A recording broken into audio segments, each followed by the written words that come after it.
Hello, and welcome to Dish Shelved with Adam White. Today I'm going to talk about two different things. I'm going to talk about Marvel Value Stamps, A Visual History by Roy Thomas, and I'm also going to have a bit of a channel update. So the first thing I want to do is talk about this Marvel Value Stamps Visual History.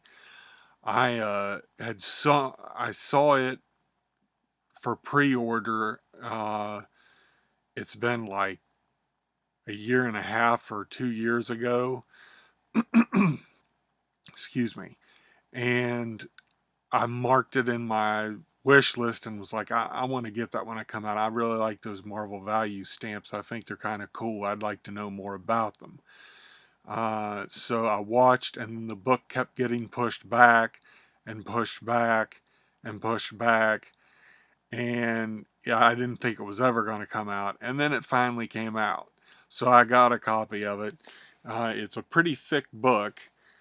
I wasn't sure what to expect from it, but I thought there would be more of the historical context of them written about in here. But the only like new text to this is the introduction by Roy Thomas, which is a good introduction and a little bit longer than a regular introduction. And Roy Thomas is always interesting. And I mean, you know him from his writing and editing duties on Marvel Comics for a lot of years. He wrote Conan the Barbarian for Marvel, Avengers, a lot of other stuff. Um, and he also is one of the top people at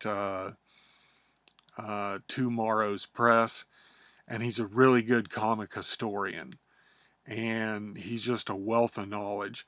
But anyway, he talks in his introduction about the stamps and how they came about, and they mainly came from Stan Lee, and they were a marketing ploy to get people to buy all the Marvel comics because there were 100 stamps. The first set had 100 stamps, and they wanted you to cut them out of your comics, which of course is something you'd never want to do now. But back then, people didn't think as much about it. They were more disposable entertainment. And so they would cut them out, and you could order a stamp book for like 50 cents and put them all in it, and then you'd get special discounts when you had all 100 stamps. Now, I thought that was a really interesting thing. They didn't end up doing a whole lot with it once you got your 100 stamps, and I think people were a little upset. But they did get off like a certain amount of money from going to conventions, which there weren't that many conventions at the time, and it was like New York and California, so everybody else in between was just kind of out of luck on that. And they could get 10% discounts on the merchandise from Marvel, and but it was really interesting hearing about how Stan Lee came up with it, and there was a few interesting things about it in here, but that was really it. And so it's like you're wondering, okay, what's in the rest of this book? So what's in the rest of the book is they do have the stamps, which I'm seriously glad. I was like, hopefully they've at least got all the stamps in there. But there's Werewolf by Night at the bottom, and Dracula, and Conan, and Spider-Man, and the Hulk, and uh, if I can get the page turned, I'll show you more here. They had people like Shang-Chi and Deathlock and Brother Voodoo. I love all those random ones that are like that because they were lesser known characters, but they got their own value stamp, and I thought that was really cool. You know, and Power Man, Luke Cage, and so they had villains, and even Killraven got one. So they really were coming up with, if I can get it in the right position there, but the Green Goblin and Black Panther, lots of people from Thor, um, the Golem, just like Marvel horror comics, Namor the Submariner. I'll try to give you a view of all of them here, but um, really just J. Jonah Jameson. And then, of course, the 100th stamp was a mystery stamp, and it was only going to be in one comic, but you didn't know which one. And of course, the 100th one was Galactus, which is pretty cool. And Thomas said they ended up like accidentally printing it in 3 comics instead of 2, instead of 1. So more people got it than you thought. But the whole idea was to get people to buy more Marvel comics, and it worked. And then the rest of this, for most of it, was they have the page from the comic that the stamp was on.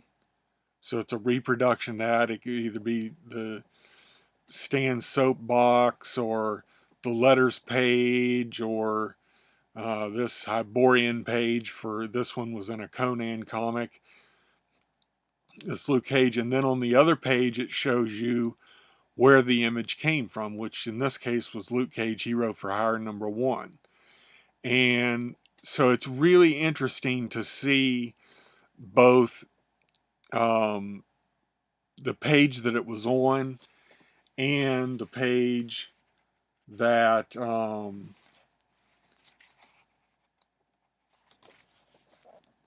there's another one of my favorites, but it even has the old ads they had and the part of the letters page, and then it shows you where the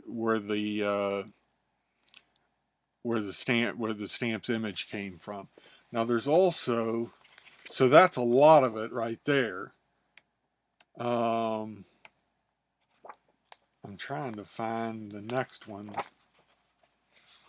And then the next set, they had a series B of stamps, and the B series was multiple stamps, like I think 10 stamps that made one image, and they had 10 sets of those. So like here's the Hulk, and it shows you where the image came from.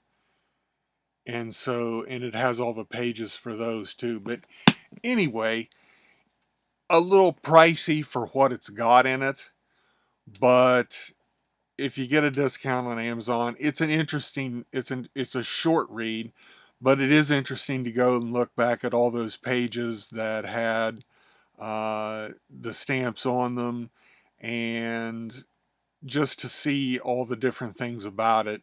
And like I said, Roy Thomas is always fun in the stuff he writes. So you get a little bit of the history in the introduction to this. But anyway, that's all I'm going to say about that. It was fun. Like I said, I would have, I mean, it's a hardcover and there's a lot of stuff in it, but it just, as far as new material, there just wasn't a whole lot. But it was fun to have a place to have all those stamps and look at them and to see all that stuff. I've got some old comics that have the stamps in them. I think I've got one with Shanna the She-Devil. It was like one of the horror titles. So I mean, every once in a while when I read an old comic I've got, I'll see a stamp in the back, and I think they were from like 74, 75. So I mean, this was before I was born, but um, just a lot of fun. So if you're into that kind of stuff and Marvel history at all, it is a good book to have. Now, as for the channel update, I'm going to sort of change a little bit of what I'm doing on the channel. I've been doing I've been trying to participate in some of the events and do some challenges, and I'm just going to pretty much get out of that for the time being. Um, I had a read every book by Kurt Vonnegut challenge, which of course everybody's been clamoring for me to get back onto that. I'm not. And so I still intend on reading his books, but I just honestly kind of forgot about it.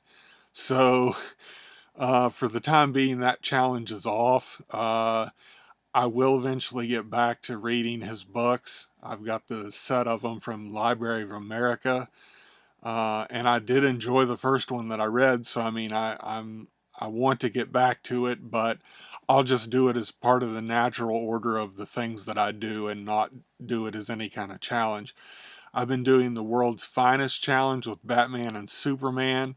Let's face it, I stole that from Michael K. Vaughan. I just wanted to be a part of it because I thought it was an interesting challenge. I'm going to probably suspend doing that too. I've been reading a lot of, I got like all the Golden Age Superman omnibuses, and a lot of the Batman Golden Age. And the truth is, a lot of it's just really similar. So it doesn't give me much new to talk about. And I just, so for the time being, I'm going to drop that. And but like I said, if you're going to steal, steal from the best. And that's what I was doing. But uh, he does it. Michael K. Vaughan does it way better than I do. So I'm going to drop that challenge for now. I'm still going to read. I'm still going to read them, but I'm not going to update them as much. I'm only going to do it if I have something new to report.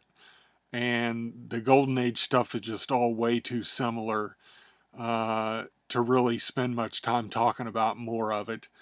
And just any other kind of challenge that I've had or anything like that, I'm just going to pretty much drop.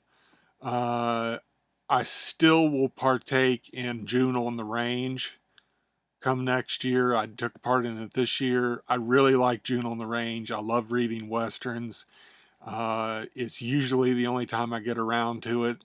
So, who knows? I might get some Westerns in before the end of the year, but I really love June on the Range. That's Michael K. Vaughan's reading event, and I really enjoy that.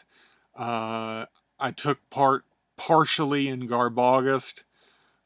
Some of it was during the month was Garbogusty stuff, and then other stuff was in between. So I am still going to make an effort to at least partially take part in Garbogust because I really kind of enjoy that too, and that's Criminali's event in August, obviously. So I will still take part in both of those come next year, but for the time being, I'm just going to get back to what I do best, which is just stuff that's completely at random. Whatever just fits my fancy that particular week, I'm just going to read whatever and bring it to use because that's what mostly I've done on this channel. And I'm going to try to get back to some more pulp. I did more of that early on, and I really want to get back to it. But I will attempt to do that sooner than later. I do have an interest in occult detectives, paranormal investigators. I'm not making it any kind of official challenge or anything. I will still when I come across those, I'm gonna work on talking about those because I like occult investigators. If you have any suggestions as to ones I should read, feel free to post them in the comments, and maybe I'll get to them. I'm just really interested. I did a few in August, I think it was, and I'm gonna try to do more in the future. But like I said, that's not really a challenge. That's just more of a reading preference. for the time being, but for the most part, it's just going to be random stuff. Which, if you've watched this channel for any length of time at all, you've seen that I pretty much just do random stuff anyway. So I've had kind of the random stuff mixed with some of the challenges, and I'm going to do what I can to keep things interesting, but I'll just make it a grab bag as far as what books you're going to hear about each week. Uh, anyway, that's kind of what I wanted to say about the channel. It's just going to be whatever suits my fancy. Again, this is a really interesting book. It is a visual history, uh, not really a written history of it, but I guess there's not a whole lot more to say about it than what he says about it in here. But it was a really interesting book, lots of interesting pictures in it. If you do have any interest at all in it, I do recommend getting it. It's a lot of fun to see all that old Marvel stuff and the letters pages and Stan's soapbox and stuff like that. It's a lot of fun to see that back from the 70s. And they just had a lot more fun back then. Today's comics are just inaccessible almost. So I just mainly read older stuff. But anyway, that's all I'm going to say about that. Hopefully, you'll still continue watching me. I really appreciate everyone that does. And thank you for hanging out with me this week. And I will catch you guys again next week.